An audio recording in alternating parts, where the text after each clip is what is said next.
Hello and welcome to this week's webinar. Today we are talking about how you have the power. Now, let me introduce myself first. For those of you who don't know me, I'm Sandra and I'm a life alchemist dedicated to helping you to deeply heal, to step into your power and to live your best life. I am an author, a healer, a speaker, and a teacher, and I help others to improve their lives, to live their best lives through my teachings, through my classes, through my one-to-one sessions, and through videos like this. So you're very welcome, and we are going to be talking about a subject today that is close to my heart, and it's all about how you have the power and recognizing and acknowledging this. And we're going to talk today about how, people give their power away so much. It's like an epidemic. And most of the time we don't even realize we're doing it. So we're going to talk about that in a moment. We're also going to talk about how you have power behind your thoughts and your words. And we're going to talk about how to use that power to create the life that you want. We're talking about how to take back your power, how to step back from that victim energy and step into your power. And we're also talking about what to do when you slip up, when you occasionally go back into old ways of being, go back into habits, and what to do when you slip up and you turn back towards that victim mode. So let's get started. Giving your power away. This happens in so many forms. It is, I probably can't even list all the ways in which you give away your power, but let's start by talking about how we give our power away to other people. So I was just reading a post by Melissa Ambrosini, and it's called "You're Not Broken." And it's a really interesting post. Go and read it. It's on her website. And it's all about how years ago when she felt sick, she would give her power away by going to all these people who she felt could help to make her better, to fix her in some way. And it wasn't that these people couldn't help her. It was that she was coming from a place of fear. She was coming from a place of not being in her power and believing that she had to look outside herself to someone else who could fix her. Now, there's a few things that we have to take note of here. So it is okay to ask for help. It is more than okay to ask for help, and most of us don't ask for help enough. So going to others and asking for help is not giving away your power. So let's just get that straight. Going and asking for help can sometimes be the most vulnerable, the most rewarding, and the most powerful thing you can do by recognizing that you need help. It's when you feel that you are powerless and that you can't do anything and only somebody else can fix you, that's when you're giving away your power. But when you collaborate with other people, when you work with other people towards fixing yourself, you take back your power. So do you see the difference there? Rather than going to somebody and handing over all your power and saying, fix me, I'm broken, you're saying, I want to work with you to come to a solution that will work for me, to bring out the best in me so that I can go on and be that best version of myself. I'm not handing over all my power to you and saying, fix me. And if it doesn't work first time, I'm going to come back to you and say, fix me again and again and again. And I'm going to talk about this a bit later. It's knowing that someone can open the door to help you to heal, and then you can take back your power. You can step into the fullness of your power once that door is open. But often we need somebody else to help us with that. So this can come across in so many different ways. It is something that we do in work all of the time. We give our power away to bosses, to colleagues, to, even clients. We feel that our clients have power over us. And I remember this fear energy when I used to work in marketing and event management. And there was just this fear of the clients, of, their demands, and if something would go wrong, and oh my God, what if the client isn't happy? And just totally giving your power away to the client, to the person, the colleague, whoever it is in the workplace. And it's not saying that the client's needs aren't valuable or aren't important. It's when you are coming from a place of fear, when you are fearful of a reaction, or you're fearful of what that person can do to you, if you're fearful of losing your job, or if you're fearful of reprimand. If you are coming from a place of fear, you are giving away your power. So we need to stop that. And the way to do it is to start recognizing what you're choosing. And again, we'll talk about that in a minute, but that's one of the first steps to taking back your power. So other ways of giving away your power is when you are relying on others. When, in a relationship, you're relying on another person to give you things that you feel that you don't have, that you're lacking. If you feel that you need somebody else to complete you, then you are giving away your power, because you are not feeling whole and complete in and of yourself. You feel that you need somebody else to complete you and to make you whole, which isn't true. So we give away our power by relying on others. We can rely on family, on friends, on so many people, on teachers, and we rely on those people to give us something that we feel that we're lacking or that we're missing. So the way to stop doing that is to start realizing that we have everything within us, that other people can help open the doors to allow us then to step through, but we must step through ourselves. And realizing that when we come from a place of perfect completeness, wholeness, feeling whole in ourselves, and not needing other people, not needing people to fix us, or people to make us feel happy, or people to give us love, then we open up to the love and the happiness and the friendship and all the things that other people can bring into our lives to enhance our lives, but we're not relying on it. We're not feeling that we have to have it in order to feel better. We already feel good. We already feel complete and whole. And those other people make us feel even better. They enhance that feeling of wholeness that we already have. Does that make sense? It's relying on somebody in the first place, in the first instance, to give you something that you feel you're lacking. And in the second instance, it's feeling complete and whole and having the abundance of friends, of relationships, of family members that will bring more joy, more fulfillment into your life. And knowing that you don't need that, but it's just a bonus, that you can enjoy that in your life without having to need it. Okay? So the other part is we give away our power by feeling like we're a victim. Often we feel that life is working against us instead of for us, and we bring in this victim energy. It's like, everything is just going against me, everything is just going wrong, I'm just a victim of life. Life is just happening and I can do nothing about it. And, I'm not even going to try because everything is just going wrong and I don't know what to do. And just feeling like you're a victim, feeling that everybody else is getting opportunities, is receiving all this good in life, seeing the other people and feeling, jealous, feeling like that you're missing out. Just feeling that victim energy where it's like, oh, everybody else has the perfect life and I'm missing out, or everybody else feels so great and I'm the one who always feels unhappy. So just recognizing that victim energy and recognizing when you're giving your power away to your inner victim, because it's something that we all do, and it's not to judge yourself for it. It's just to recognize what you're doing and to decide to step back from that victim energy and step into your power. It doesn't happen overnight. It's something that's a constant process of choosing moment to moment. And again, we're going to talk about that in a second. So the next thing we want to talk about is the power that you hold. And I want to talk about the power of your thoughts and your words. So when I talk to friends, to clients, to people I meet, it's surprising how many people will tell you all the problems in their lives. They'll tell you all the things that are wrong with their lives. They'll tell you all about the things that are broken and need to be fixed.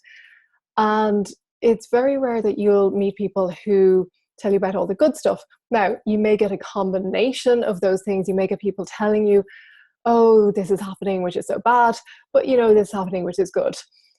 But it's very rare that you'll have somebody who will talk about only the positive things.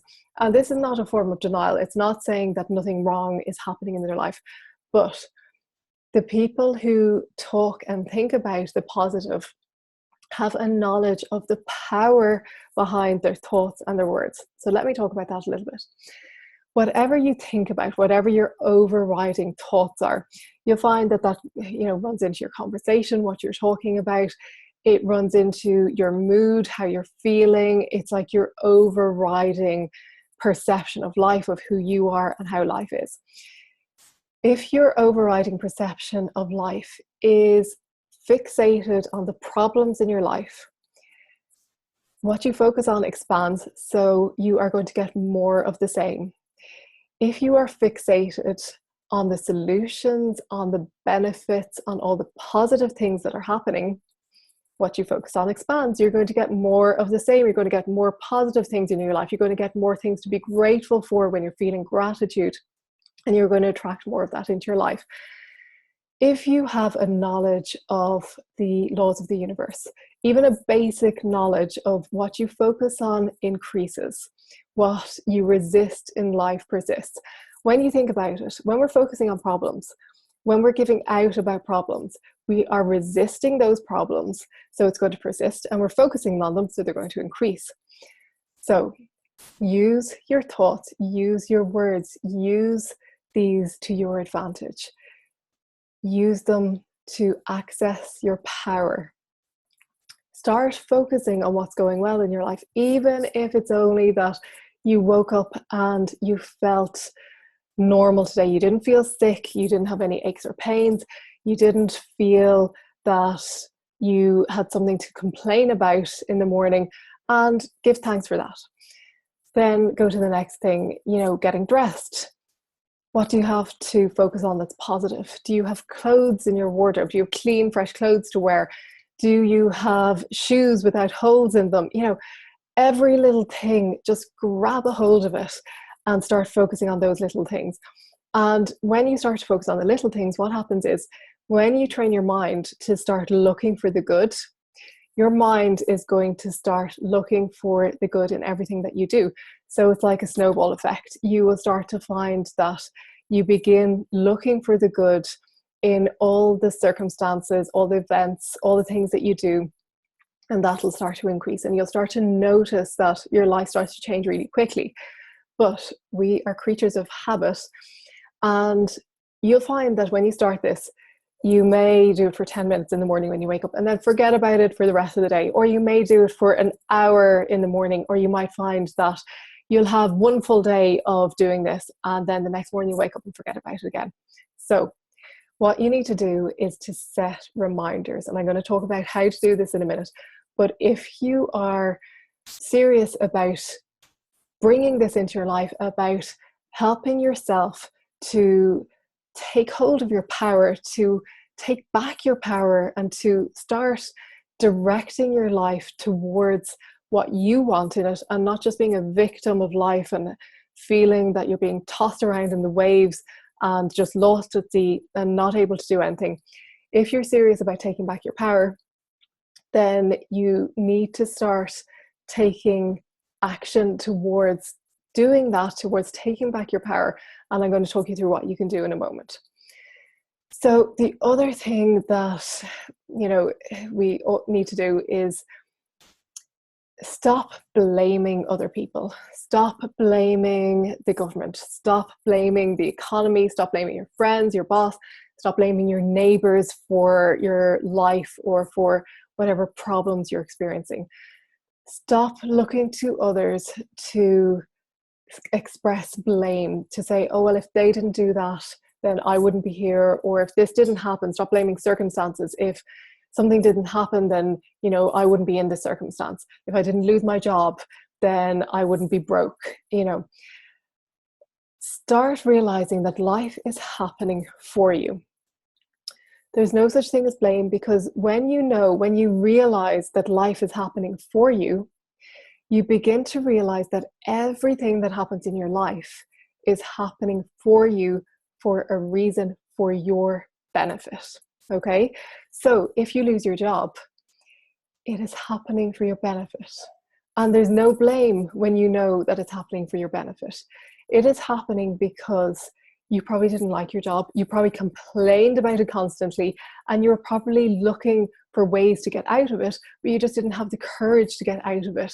And so the universe, seeing that you wanted to get out of your job, you didn't like what you were doing, you wanted to do something else, said, okay, we're going to fix this for you. And suddenly you were made redundant, or your job, you were fired. You know, it can happen in any number of ways. But if something like that happens, pay attention.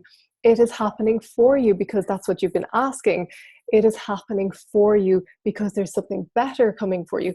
It is happening for you because you don't even know what is going to happen next. You don't know of the good that can come into your life. You don't know of the energy that's been freed up now that you're not complaining about that job that you hated in the first place. And your creative energy is now freed to do what you really love. And you can discover something amazing that you would never have had the courage to do had you stayed in that job in the first place. So remember, life is happening for you. It is not against you. Now, we talked about awareness, and when you start to take back your power, when you realize that you have the power, you have to become really aware of the inner talk that's going on in your head, the mind chatter that is happening all the time. I think there's something between 60 to 80,000 thoughts on average that a person has in a day. So you have to monitor those 80,000 thoughts, and you have to start picking out the ones that you want to keep and pruning all the ones that you want to leave behind, all the ones that you want to let go of. Now, again, this isn't going to happen overnight. It's a constant process, one that you have to get really good at. And I always say this, for me, meditation is the absolute best way to start becoming aware of your thoughts. If you are not aware of your thoughts, you cannot change them. If you are not aware of what's going on in your head, you are not going to be able to start taking back your power, because your mind is doing its own thing. Your subconscious is on autopilot and it's running the show. And you know, anybody who has driven from point A to point B and gotten to their destination and not even remembered the journey will know that the subconscious takes over. You might be thinking about the future, thinking about the past, thinking about what you're going to wear tomorrow, and you've driven the car home, but you haven't driven it. Your awareness hasn't been there. You have been someplace else, and your subconscious has taken over. And that's what happens most of the time, most of the day. Our subconscious is running the show. You get dressed without even thinking about it. You go about your daily actions without even thinking about most of them. And what's happening in the background is there's a constant inner dialogue where your mind is analyzing, what you're doing. It's analyzing the past, it's analyzing the present, it's analyzing the future. And, of course, we're not going to catch every single thought, but you can become really, really good at being aware of the thoughts that are going on in your head and starting to choose what you want to think. Really important. So when I say we can choose what we think, often it's, people say, well, I can't choose if I'm feeling, awful. If, something's happened, I can't choose to feel good about it. I can't choose to monitor my thoughts every second of the day. And yes, I agree to a certain extent. There are going to be thoughts that slip through, and there's going to be emotions that come up. And I'm not saying to deny the thoughts. I'm not saying to deny the emotions. But what you're going to do is to acknowledge them. So this, coming back to awareness, acknowledge what's coming up, and then allow yourself to feel it and release it. And I talked about how to do this in a previous video. So if you want to go into this on a deeper level, you can watch that video. I'll put a link to it below this. And it's all about allowing yourself to feel those emotions coming up, but letting them run through you really quickly and just burning out and releasing. So then we have a choice. Am I going to continue feeling this way, thinking this way, or am I going to choose something else? And 90% of the time, we can choose something else. There will be circumstances where something major has happened and it's just bowled you over, and you feel so lost in the current that it seems impossible to choose something else. Now, it's not impossible, but there may be times where maybe you need to stay in that energy a little bit longer before you can release it, and that's okay. It's just knowing that you have a choice. You always have a choice. And if you have control of nothing else in your life, the one thing you have control of is your thoughts and what you're choosing, the emotions you're choosing, the actions you're choosing. If you're choosing to stay in fear, or if you're choosing to take back your power, and if you're choosing love. So be really cognizant of that, be really mindful of what you're choosing in each moment. Now, when you slip up, when you find that you forget to do this, or that suddenly a barrage of thoughts come on and you get lost in them and you just get on that train and ride it all the way to the last station, know that that's going to happen, and not to judge yourself, not to berate yourself, not to feel bad about it happening, but to be kind to yourself, be kind to yourself. It is something that's going to happen. And if you start then judging what you're thinking, judging your actions, judging how you've behaved or how you haven't behaved, then it's actually going back into that fear energy, and it's bringing up that judgmental energy where you're judging yourself, which is no good for you, and it's no good for the people around you, because they're going to sense that energy of you judging yourself, and they're going to sense an energy of you judging them, and it's going to feel like you're in this victim mode again, and you're just going completely back to step one. So when you slip up, know that it's going to happen. When you slip up, do not judge yourself. When you slip up, be kind to yourself, nurture that child. And it's just like a child. If a 4-year-old makes a mistake, you are going to be kind to that 4-year-old, knowing that they are learning, that it is a process for them, and that, mistakes are part of the process. Mistakes are going to happen, so allow yourself the space to make mistakes, and joyfully recognize when you've done that you can bring yourself back to the present and to choose something different in the present. Okay? So you always have that choice. You can always choose something different.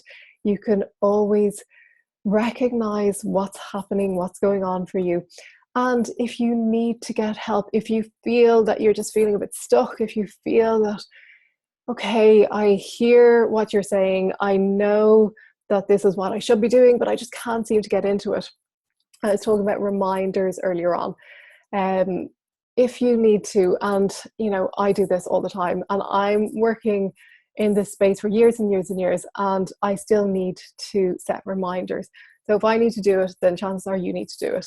So set reminders on your phone, put affirmations on your phone. I have affirmations that are set on my phone as alarms that go off every few hours or so, that just remind me to be in my power, remind me to be positive. And I stick affirmations on my mirror, in my bathroom, in my bedroom. And mirror work is something that Louise Hay talks about, and it's really powerful, where you say your affirmations in front of the mirror while you're looking at yourself, looking yourself in the eye. And it's something that, if you've never done it before, it's a little bit disconcerting the first time. But when you get into it, it is really powerful. It gives you that feeling of power when you are telling yourself in the mirror, looking at yourself, you have the power. You are powerful. You are amazing. You are beautiful. I am proud of you. All of these things. If you're saying this to yourself on a daily basis, imagine how you're going to feel, because chances are the mind chatter that's going on a daily basis is that you're not worthy, you're not good enough, you're a failure, other people are a success, you don't have what it takes, this is probably what you've been hearing for years and years and years in your head. You're probably not even noticing that you're doing it. So begin to start telling yourself that you are successful, you are fulfilled, you are happy and powerful, whatever it takes. And, you know, Louise Hay is a master of affirmations. Go to her website. If you need inspiration, there are a myriad of affirmations up there that you can choose from. So use them to your advantage. And just keep reminders on your phone, on your computer screen. Use positive imagery, and watch inspirational videos like this. Listen to inspirational podcasts. Read inspiring books. Fill your mind with positivity, with inspiration, with affirmations, and you will start to embody that which you are consuming, that which you are thinking about, that which is your overriding thoughts, and all the things that are coming up for you, all the victim energy, all the things that you've been telling yourself will start to fade away into the background when you start filling yourself up with powerful affirmations, powerful words, and that is who you will become. And you know, I've worked with people who this process can happen really, really fast. It's just like something clicks and they begin to step into their power. I've worked with people who for years have been in that victim mode, and when they start doing this, they start to take back their power, and it's amazing to see their transformation. If you feel that you need more help in stepping into the fullest version, the highest expression of who you are, of who you want to become, in reality you already are that, but you are just hiding it. It's like you're hiding from it. So when I say who you want to become, it's not really becoming, it's remembering who you are. So if you need help with that, I'm here to help you. I have just launched a new program. It's called Total Transformation, where I guide my clients through an 8-week process, which I've developed. It's something that I have used on myself. I've worked on from years of, you know, helping hundreds of clients, of working on my own spiritual practice through angel healing, Reiki healing, metaphysics, meditation, intuitive mentoring, through all the practices and process that I've used, and the personal practices that I've developed myself. I have condensed them into an 8-week course, and it's like almost a lifetime of work that's condensed into these 8 weeks to allow you to experience that transformation without having to spend years, you know, searching for the answer, or going from, you know, healer to guru to spiritual master, trying to find those answers. And the idea is at the end of the 8 weeks, you will be empowered to bring those teachings forward into your life and to continue on empowering yourself and to become your own master. So you don't need to come back after the 8 weeks to receive more healing in a few months' time, or to receive more guidance or advice, or to get more from it. You will have become your own master. So if you're interested in joining the program, if you're interested in working with me, it's a one-to-one program. So it's really high energy experience. It's really condensed into these 8 weeks, and it's a really personalized package because it is one-to-one. But if you're interested in working with me, I will drop a link below this so that you can access the details for the program and go take a look and see if it's a fit for you. Thank you for being here. Thank you for having the courage to step into your power, and remember, you have the power.